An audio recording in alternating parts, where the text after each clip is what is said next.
नमस्ते जिज्ञासा जी। आज हम आपसे जानना चाहेंगे कि आप ऑस्ट्रेलिया के निवासी हैं अभी वर्तमान में और बिलोंग करते हैं, जैसा कि हमने जाना है कि आप दिल्ली से बिलोंग करते हैं। और कितने साल हो गए आपको यहाँ ऑस्ट्रेलिया रहते हुए? मेरे को यहाँ पे तकरीबन ऑस्ट्रेलिया में 15 साल हो गए हैं। 15 साल हो गए हैं। तो आपने यहाँ पे बच्चों के साथ काम करने का लाइसेंस ले रखा है, वर्किंग विथ चिल्ड्रन चेक आपने सर्टिफिकेट प्राप्त किया है जो लाइसेंस है यहाँ का। तो इसका क्या मायने है, ये क्यों जरूरी है, ये जानना चाहिए। जरूरी है ताकि हम बच्चों के साथ काम कर रहे हैं। बच्चों के साथ काम करना एक बहुत बड़ी जिम्मेदारी का काम है, और वो इसलिए क्योंकि हमें नहीं मालूम कि इस चेहरे के पीछे कौन छुपा है। लेकिन अगर हम ये लाइसेंस एक्वायर करते हैं या फिर वर्किंग विद चिल्ड्रन चेक जो एक रिक्वायरमेंट है ऑस्ट्रेलिया में बच्चों के साथ काम करने के लिए, वो अगर हम अप्लाई करते हैं तो उससे ये पता लगता है कि हमारे खिलाफ किसी भी तरह का कोई केस नहीं है बच्चों के खिलाफ, कि हम बच्चों के साथ किसी भी तरह की गलत हरकत कर सके, जैसे पेडोफाइल्स होते हैं। तो ये एक बहुत ही एक इम्पॉर्टेंट टूल है, चाहे आप डॉक्टर हो, नर्स हो या एजुकेटर हो या अर्ली चाइल्डहुड में बच्चों की देखभाल करते हो, इस तरह के किसी भी काम के लिए ये वर्किंग विद चिल्ड्रन चेक जो कार्ड है वो बहुत जरूरी है, नहीं तो आपको यहाँ पे नौकरी नहीं मिलेगी। तो ये एक रिक्वायरमेंट है और मुझे ऐसा लगता है कि ये एक बहुत इम्पॉर्टेंट एस्पेक्ट है बच्चों के साथ काम करने के लिए, स्पेशली क्योंकि बच्चे अपनी बात नहीं कह सकते, लेकिन हमें उनको प्रोटेक्ट करना है, जो हमारी जिम्मेदारी है। ये एक इम्पॉर्टेंट फैक्टर बन जाता है कि हमें एटलीस्ट ये पता लगता है कि ये इंसान इस प्रवृत्ति का नहीं है क्योंकि इसके खिलाफ कोई केस नहीं है। अच्छा, बच्चों के साथ काम करने के लिए और कोई भी ऐसा जरूरी है कि ये किसको कार्ड मिलता है, क्या नेसेसरी रहता है कि आपको कैसे ये कार्ड लाइसेंस मिलता है? ये आपको अप्लाई करना पड़ता है, ये आपको ऑस्ट्रेलियन फेडरल गवर्नमेंट के थ्रू अप्लाई करना पड़ता है, जिसकी एप्लीकेशन आपको पोस्ट ऑफिस में जमा करनी होती है अपनी फोटो के साथ, और फिर ये AFP में भेजा जाता है और वो अपने डेटाबेस में चेक करके फिर आपको ये कार्ड सप्लाई करते हैं। ये कार्ड प्राप्त करने के बाद आप कौन कौन से काम कर सकते हैं? इस कार्ड से आप बच्चों से संबंधित कोई भी काम कर सकते हैं, जैसे आप टीचर बन सकते हैं, लाइक टीचिंग कर सकते हैं, ट्यूशन कर सकते हैं, छोटे बच्चों के साथ उनकी देखभाल कर सकते हैं, डॉक्टर्स, नर्सेज, हॉस्पिटल में काम करना या डॉक्टर के क्लिनिक में काम करना, डेंटिस्ट के पास, जहां जहां बच्चे जा सकते हैं वहां वहां इस कार्ड की जरूरत होती है और आपको अप्लाई करना जरूरी होता है। थैंक यू जिज्ञासा जी। बच्चों से संबंधित और क्या प्रोटेक्शन यहाँ ऑस्ट्रेलिया में देखे जाते हैं और बच्चों से कैसे व्यवहार किया जाता है? बच्चों से संबंधित हम कंप्लीट जो अर्ली चाइल्डहुड है उसके बारे में कुछ और आप जानकारी देना चाहें तो? जैसे ये एक और अलग रिक्वायरमेंट है कि आपको फर्स्ट एड कोर्स करना जरूरी है बच्चों के साथ काम करने के लिए। फर्स्ट एड में आपको किस तरह से रिसैसिटेट करना पड़ता है, अगर सपोज किसी को किसी भी तरह का मतलब फर्स्ट एड कैसे दी जाती है और किन कारणों में दी जाती है, और फर्स्ट एड के लिए हमें क्या क्या करना चाहिए अगर हमें कोई अनहैपनिंग सिचुएशन हो। और फिर यहाँ पे बहुत सारे बच्चे हैं जो फूड एलर्जीज से ग्रसित हैं, तो उनके लिए भी ट्रेनिंग होती है, जैसे एनाफ्लेक्सिस, उनको पीनट से एलर्जी होती है या किसी और चीज से एलर्जी होती है, तो उसको किस तरह से हम उस तरह को ट्रीट कर सकते हैं और फिर हम एम्बुलेंस कॉल करते हैं। तो ये छोटी छोटी लेकिन इम्पोर्टेंट ट्रेनिंग्स हैं जो हर साल दी जाती है एजुकेटर्स को, क्योंकि मिस हैपनिंग सिचुएशंस में वो डील कर सके, क्योंकि बच्चे एक बहुत बड़ी जिम्मेदारी है। जी हाँ। तो इसके अलावा जैसे कोई टीचर बन गया है, अच्छा, टीचर की ट्रेनिंग्स या कितने टाइम का कोर्स, जैसे कि 1.5 साल का बच्चा है या इससे पहले भी आपके यहाँ तो शायद मैंने सुना है कि 1.5 महीने के बच्चे को भी आप डे कैरियर में शिफ्ट कर लेते हैं, तो उसके लिए क्या एजुकेटर को सीख लेना जरूरी है? कैसी ट्रेनिंग होती है ऐसी वो? हाँ, ये ट्रेनिंग का ही पार्ट है। जैसे बेबीज को लुक आफ्टर करने के लिए यहाँ पे डिप्लोमा और सर्टिफिकेट कोर्सेज होते हैं। तो डिप्लोमा 1 साल का होता है, सर्टिफिकेट भी 1 साल का ही होता है, लेकिन उसमें इतना ब्रॉड नहीं सिखाया जाता है जितना डिप्लोमा में होता है। तो बेबीज के लिए भी फर्स्ट एड कोर्स होता है और ये मैंडेटरी है, ये जरूरी है। ये कोर्स के बगैर आपको जॉब्स नहीं मिलते। जैसे फूड हैंडलिंग है, यहाँ पे चाइल्ड केयर में बच्चों को खाना सप्लाई किया जाता है वहीं पर। तो अगर किसी बच्चे को फूड एलर्जी है और हमें नहीं पता कि उसको कैसे देखना है, तो वो ट्रेनिंग और फूड हैंडलिंग का जो कोर्स है उसमें हमें बताया जाता है कि कौन सा खाना कितनी देर में खराब हो जाता है, या उस खाने को स्टोर कैसे करते हैं, या उस खाने को उसमें क्या क्या ऐसी चीजें हो जाती हैं जिससे हम बीमार पड़ सकते हैं। तो खाने को किस तरह से हैंडल किया जाता है वो भी एक मैंडेटरी कोर्स है। साथ में ये उनकी एलर्जिक रिएक्शंस का भी कोर्स है। तो ऐसे तकरीबन 3-4 कोर्सेज हैं जो जरूरी हैं। जैसे एक तो फर्स्ट एड हुआ बेबीज का और टॉडलर्स का और एडल्ट्स का, फिर एक फूड हैंडलिंग कोर्स है, एक एनाफ्लैक्सिस एंड एस्थमा। ओके, ये 4 कोर्सेज तो जरूरी हैं। तो ये सब 6-6 महीने के या एक साल में सारा एक साथ सिखाया जाता है? नहीं, एक साथ नहीं, लेकिन आपको बुक करना पड़ता है, लेकिन ये रिक्वायरमेंट है जॉब की, तो ऑन गोइंग कोर्सेज होते हैं। ओके, अच्छा। और जैसे कि ये बच्चों को छोटी मोटी बीमारियों से यदि इमरजेंसी पड़ती है तो आपको क्या सुविधाएं रहती है वहाँ पे? ये फर्स्ट एड कोर्सेज में हमें इस तरह की जानकारी दी जाती है, लेकिन साथ में पेरेंट्स का कंसेंट भी होता है। जैसे जब भी कोई भी बच्चा का एडमिशन होता है तो हम पेरेंट्स को एक फॉर्म देते हैं जिसमें सारी रिक्वायरमेंट के बच्चे को क्या क्या दवाइयां वो देते हैं, या क्या क्या हम दवाइयां दे सकते हैं। जैसे ओवर द काउंटर पैरासीटामोल है, वो हम दे सकते हैं कि नहीं दे सकते। पेरेंट्स का कंसेंट जरूरी है। तो हर एडमिशन से पहले बच्चे की पूरी जानकारी लेना जरूरी है कि उसको किस तरह का, अगर उसको कोई बीमारी है या अगर उसको एलर्जी है तो किस तरह की एलर्जी है और उस एलर्जी में हम क्या कर सकते हैं। तो एक प्लान, हर बच्चे का एक अलग प्लान होता है। तो उसको कैटेगराइज करके हम एक सेपरेट सेक्शन में रखते हैं। जो बच्चे एलर्जी से ग्रसित है उनको अलग से रखते हैं ताकि वो दूसरे इस इफेक्ट ना हो। और हर किंडरगार्टन में या हर प्राइमरी स्कूल में नट्स लाना मना है। ओके।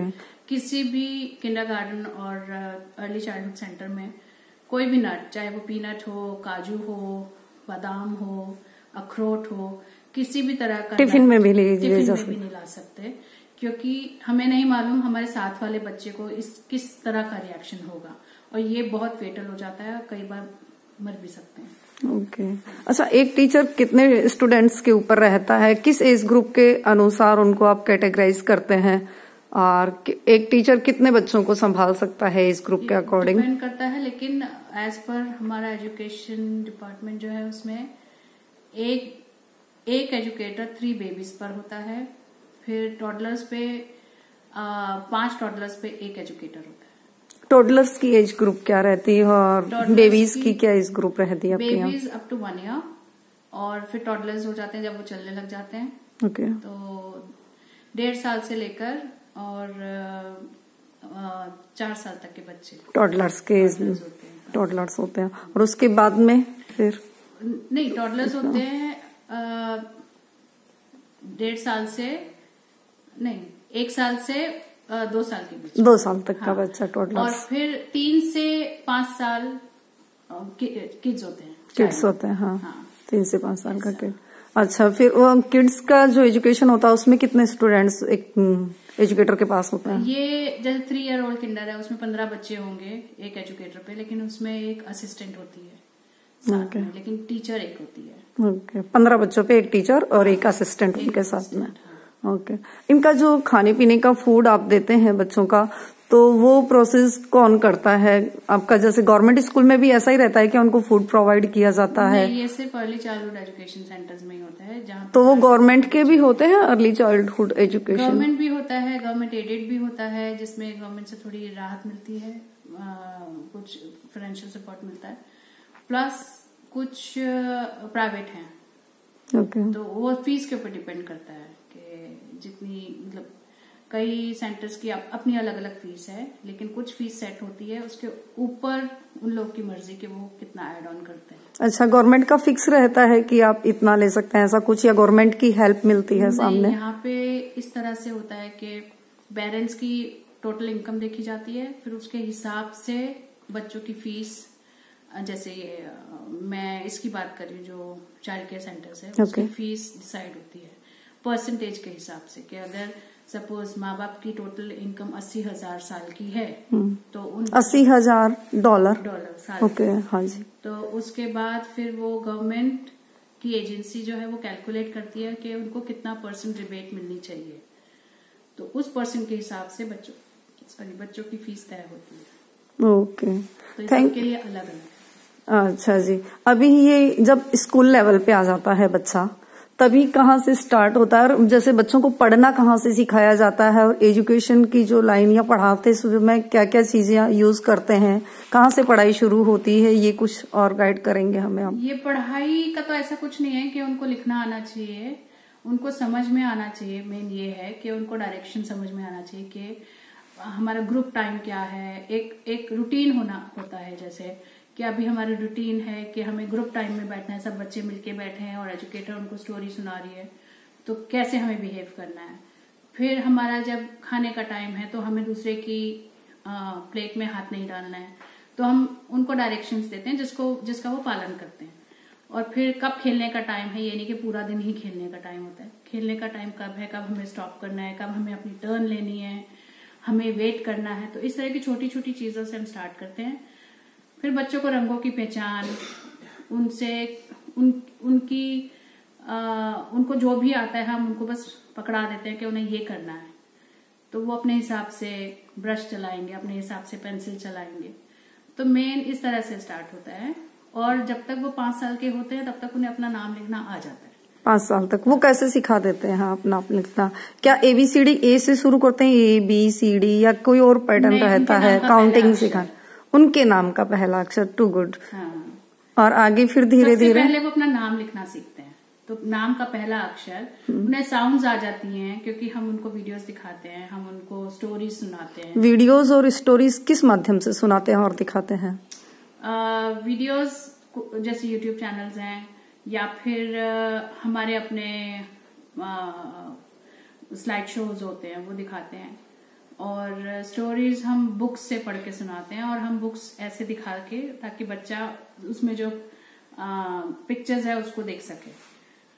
तो उससे, क्योंकि पिक्चर देखने से ज्यादा समझ में आता है, और बच्चों को यही है कि उनको पहचान होनी चाहिए लेटर्स की, तो हम रिपीटेड करते हैं। जैसे अपना नाम का, उनकी जहाँ टेबल है वहां पे हम उनका कप रख देते हैं उनके नाम के अक्षर का, तो उन्हें मालूम है ये हमारी टेबल है, ये हमारी जगह है। अच्छा, बच्चे के जो काम में ले रहे हैं वस्तु, सब पे उनका अपना नाम होता है। हाँ, तो वो पहचान लेते हैं अपना नाम लेते हैं। हाँ, इसके बाद नाम के बाद में आप क्या प्रोसेस करते हैं पढ़ाई से? नाम के बाद में हम उनको खेल के जरिए काफी चीजें सिखाते हैं। जैसे सपोज ऑस्ट्रेलिया डे है, तो उस ऑस्ट्रेलिया डे से रिलेटेड हम चीजें उनको एक्सप्लेन करते हैं, लेकिन संक्षिप्त में, क्योंकि अभी ये छोटे बच्चे उतना नहीं समझते। तो ऑस्ट्रेलिया डे, ऑस्ट्रेलिया का फ्लैग, ऑस्ट्रेलिया का मैप, तो ये चीजें हम सिखाते हैं ताकि उनको समझ में भी आए और वो लर्न भी करे कि ऑस्ट्रेलिया क्या है। तो इस तरह से बेबी स्टेप्स के जरिए। अच्छा, काउंटिंग और इस तरह की चीजें वो 1 to 10, हाँ 1 to 10 वो सीखते हैं, क्योंकि हम उनको जब लाइन में लेके जाते हैं तो हम काउंट करते हैं बच्चे 1 2 3 4, तो काउंटिंग इस तरह से सीखते हैं, फिर वो रिपीट करते हैं हमारे साथ। अच्छा जी, इस तरह से। अच्छा, फिर जैसे बुक पढ़ना कब सीखते हैं, लेटर्स मिलाना कब सीखते हैं? बुक पढ़ना वो जब प्रेप में जाते हैं, 4 साल के बाद, 5 साल के जब बच्चे होते हैं प्रेप में जाते हैं, उनको 1 लाइनर बुक हम देते हैं। तो 1 लाइनर वो जोड़ जोड़ के पढ़ते हैं। इनका कुछ सिलेबस रहता है या सबका अपना तरीका रहता है? सिलेबस रहता है और क्यूरिकुलम होता है। ये Victorian school of Victorian education का क्यूरिकुलम है, हर एज ग्रुप का, हर क्लास का। तो उसके अकॉर्डिंग, हर टर्म का उसके अकॉर्डिंग लेसन प्लान्स टीचर्स करते हैं, लेकिन टॉपिक्स विक्टोरियन गवर्नमेंट के होते हैं, एजुकेशन डिपार्टमेंट के। तो उससे रिलेटेड कि आप किस तरह से प्लान कर रहे हो, उस तरह से वो बच्चों को। अच्छा, होमवर्क दिया जाता है बच्चों को? कुछ ऐसा कुछ है? इनिशियल डेज में होमवर्क नहीं होता है, लेकिन किस एज तक आपको बच्चों को आप होमवर्क नहीं दिया करते हैं? Homework up to 3rd standard बच्चों को होमवर्क नहीं मिलता है। Okay. लेकिन 3rd के बाद सिर्फ 2 या 3 क्वेश्चंस होते हैं जिसको उनको लिखना है।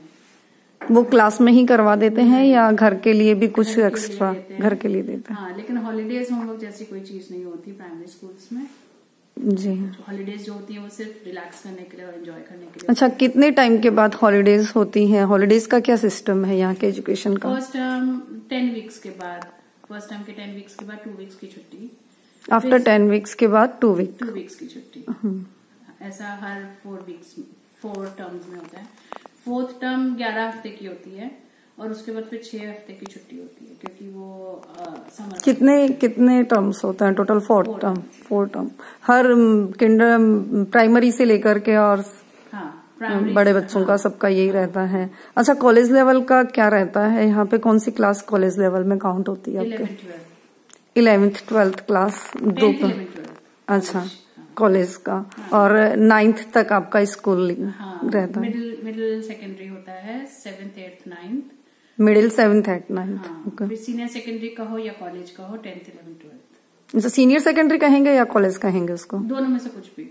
ओके, चलो ठीक है। और एक्स्ट्रा और कुछ बताना चाहेंगे कि हाँ, जो मैं नहीं पूछ पाई हूँ ऐसा प्रश्न, जो हमारी इंडिया से एजुकेशन आपने ली है और पत्रकारिता आपने दिल्ली में की है, आपने वहाँ की पढ़ाई और सारा माहौल देखा और यहाँ का देखा है, तो कुछ और चेंजेस की हमें क्या कर लेना? टेक्स्ट बुक की जगह लेसन प्लान्स होने चाहिए और उनको एग्जीक्यूट होना चाहिए कि हम उसको फन वे में किस तरह से करें, एक बर्डन की तरह नहीं। और जो हिस्ट्री जो है वो फन होना चाहिए। लाइक यहाँ पे जैसे हिस्ट्री को हम नींद नहीं आती यहाँ के लेक्चर्स में, क्योंकि वो उसको फन के तरीके से पढ़ाते हैं कि एक सब्जेक्ट ले लिया, सपोज World War II ले लिया, World War II के ऊपर पूरा रिसर्च वर्क और फिर उसके बाद पॉइंट्स के जरिए या फिर स्लाइड्स के जरिए या फिर प्रेजेंटेशंस के जरिए उस चीज को समझाते हैं, तो वो चीज ज्यादा टाइम तक हमारे दिमाग में रहती है। अच्छा, पढ़ाई का लेक्चर नहीं होता है या प्रैक्टिकल रहता है? ऐसा क्या रहता है? पढ़ाई का सिस्टम क्या रहता है टीचर्स के साथ? बुक देख करके पढ़ाते हैं या कैसा रहता है? बुक्स के जो लेसन्स होते हैं, बुक्स खाली मैथ्स के लिए यूज होती है या साइंस के लिए यूज होती है। बाकी हम इनकी जो एजुकेशन है वो जो लाइब्रेरी से बुक्स मिलती हैं, हाँ जी, उसके जरिए होती है कि आप वो बुक पढ़ो। टीचर्स बताते हैं वो बुक के टाइटल्स, वो बच्चे वो बुक्स पढ़ते हैं, तो उन बुक्स में बहुत अलग जानकारी होती है कि वो जैसे हमारी एनसीईआरटी की बुक्स है, सीबीएसई की बुक्स है, उस तरह की बुक्स नहीं होती हैं। जी हाँ, कैसी बुक्स? नॉवेल्स की तरह बुक्स होती हैं। और हर बच्चे को हर रात बुक पढ़ना जरूरी है, यहाँ पे मैंडेटरी है कि। अच्छा, ये बताइए कि प्राइमरी क्लास में जब बच्चा होता है 1 से 5 तक, तो उसका कुछ बुक्स रहता है बैग के लिए? नहीं, बुक्स कुछ नहीं होती, सिर्फ टिफिन लेके जाते हैं बच्चे। हाँ, लेकिन नोटबुक्स लेके जाते हैं, जैसे बुक कॉपीज वगैरह। और उसमें जो भी लेसन प्लान होता है वो टीचर प्लान करती है। जैसे फिर अगर कोई एक्टिविटी करनी है, क्वेश्चंस करने हैं या कुछ, तो टीचर प्रिंट आउट करके देती है पेपर्स और वो फिर उसमें फिल इन करते हैं। और स्लाइड्स के जरिए टीचर सिखाती है या फिर बुक्स साथ में पढ़ते हैं। जैसे मैंने बताया कि नॉवल जैसी बुक होती है, तो वो उसमें चैप्टर्स पढ़ते हैं। तो लाइब्रेरी में कब से जाना शुरू हो जाता है बच्चों का? तो शुरू से ही, कि जैसे ही लाइब्रेरी में अलग अलग एक्टिविटीज होती हैं। जैसे बच्चा जब टॉडलर है तभी से लाइब्रेरी में लेके जाते हैं। अच्छा, तो वहाँ पे अलग अलग एक्टिविटीज, मतलब 1.5-2 साल के बाद में वो बच्चा लाइब्रेरी शुरू कर देता है। यहाँ पे इजीली एक्सेसिबल है लाइब्रेरी स्कूल्स में। फिर यहाँ पे जिस एरिया में आप रहते हो वहाँ पे भी लाइब्रेरीज होती हैं, तो वहाँ से आप बुक्स बोरो करके आप बच्चों अपना पढ़ सकते हो। टीचर्स जो टॉपिक्स बताती है उससे रिलेटेड बुक्स होती हैं। अच्छा, तो फिर एक टॉपिक के ऊपर हर स्टूडेंट्स के अलग अलग व्यूज आते होंगे। इस तरह से तो पूछती है। हाँ, तो वो अलग लिखने में पड़ता है कि इस चीज में आपका क्या सोच है, आप इस चीज से आप क्या सोचते हो या आपके ऊपर किस तरह का इम्पैक्ट पड़ा है, तो उसको अपने शब्दों में लिखो। उससे पता चलता है कि आपने उससे क्या सीखा है, आपकी नॉलेज उससे क्या है। जी हाँ, तो जैसे हिस्ट्री की तो डेट्स हम चेंज नहीं कर सकते, लेकिन हाँ उसके ऊपर हम अपना ओपिनियन दे सकते हैं। अच्छा, चलो, एजुकेशन के बारे में आपने इतना बताया। एक बार फिर हम आपसे मुलाकात करेंगे एक और टॉपिक को लेकर के। Thank you.